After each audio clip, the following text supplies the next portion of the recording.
Allah subhanahu wa ta'ala in this same fashion is not asking but reprimanding. Or are their hearts locked up? Because it's something odd that he would send down a book and you wouldn't ponder over it. You wouldn't reflect upon it. You wouldn't learn about it. A book, and this is where, subhanAllah, and we all have moments, guilty moments where we're neglectful of the book of Allah Azza wa Jal. But how is it that we can dedicate our time to reading the newspaper every day? Or the internet every day? Facebook every day? We can go on and read status of people that we no longer know anymore, and some things that are being said that are just ridiculous. No point to it, no value to it. I'm at the beach, gone to the movies. It was great. The status updates, and we can read all of these things. The sports pages in the news, on TV, we can read all of this information, and we can do it habitually, and we find pleasure and joy in it. But when it comes to the words of Ar-Rabb, Al-Khaliq, the creator of the heavens and the earth, we're leaving it abandoned on the top shelf of the bookcase, collecting dust. This is what Allah subhanahu wa ta'ala is telling us about. And in this very verse, He is saying that the reason that we're not doing it is something in our heart.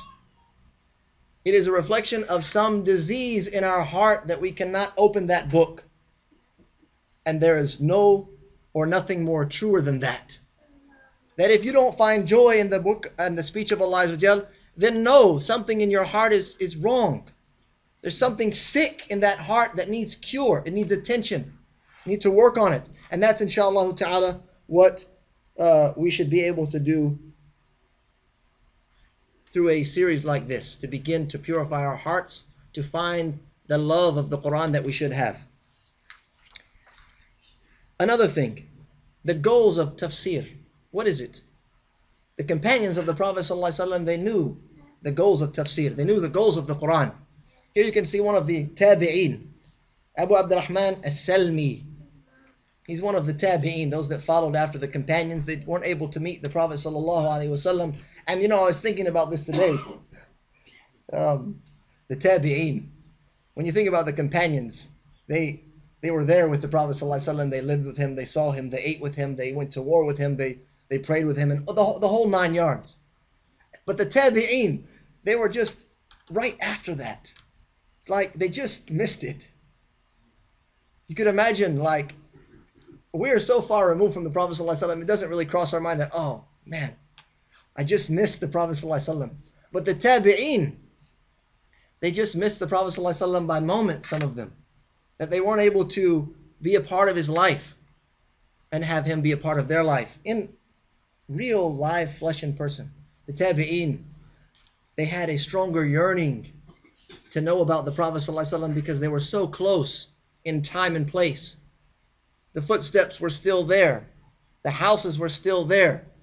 And so they took great advantage of the companions to shed light upon the Prophet ﷺ. And so they would learn the Quran from them. This is how they would memorize the book of Allah Azza wa Jal. And here Abu Abdurrahman as-Salmi, he says that the way in which the companions used to teach us the Quran, like Uthman ibn Affan and Abdullah ibn Mas'ud and the likes of them, was that they would only teach us 10 ayat at a time. 10 verses. And we wouldn't move on from those verses until we memorized them. We understood them. We knew the reason for their revelation. We knew the rulings that were contained in those 10 ayat. And then we acted upon them. Those ayat became a part of our life. Whatever it contained of benefit, of halal and haram, we applied those ayat. We would not move on after that. 10 verses, we've mastered them, we're acting upon them, and then we would go on. Uthman and Abdullah bin Mas'ud and Abdullah bin Abbas and the likes of them. Then, when they saw it from their student that it was appropriate, they would allow them to learn 10 more verses.